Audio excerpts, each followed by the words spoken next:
नमस्कार दोस्तों, आप सभी का हमारे चैनल स्पिरिचुअल पाथवे धनु में स्वागत है।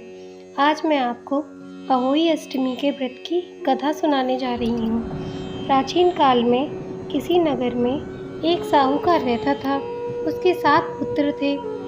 दीपावली से पहले साहूकार की स्त्री घर की लीपा पोती के लिए मिट्टी लेने को खदान में गई और खदान में कुदाल से जब मिट्टी खोदने लगी तो देवयोग से उसी जगह एक सेह की मात थी। सहसा उसी स्त्री के हाथ से कुदाल सेह के बच्चे को लग गई, जिससे सेह का बच्चा उसी क्षण मर गया। इस घटना से उस स्त्री को बहुत दुख हुआ, परंतु अब क्या हो सकता था। वह स्त्री पश्चाताप करती हुई अपने घर आ गई। कुछ दिन के बाद उस स्त्री का एक पुत्र मर गया, फिर दूसरा और तीसरा, अर्थात 1 वर्ष में उसके 7 पुत्र मर गए। इस पर वह स्त्री रात दिन अत्यंत दुखी रहने लगी।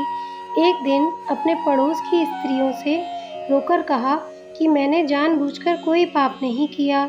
हाँ, एक बार मैं मिट्टी खोदने को खदान में गई थी, तो मिट्टी खोदने से सहसा मेरी कुदाल से एक सहे के बच्चा मर गया था।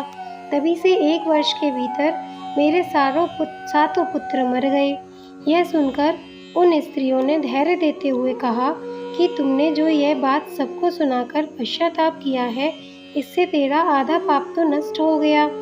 सो अब तुम उसी अष्टमी को भगवती की शरण लेकर सेह और सेह के बच्चे को चित्र बनाकर उसकी पूजा किया करो और क्षमा याचना करो। ईश्वर की कृपा से तुम्हारा समस्त पाप धुल जाएगा और तुम्हें पहले की तरह से ही पुत्रों की प्राप्ति हो जाएगी। उनकी बात मानकर उस स्त्री ने कार्तिक मास की कृष्ण पक्ष की अष्टमी को व्रत किया और हर साल व्रत व पूजन करती रही। फिर ईश्वर की कृपा से 7 पुत्र प्राप्त हुए।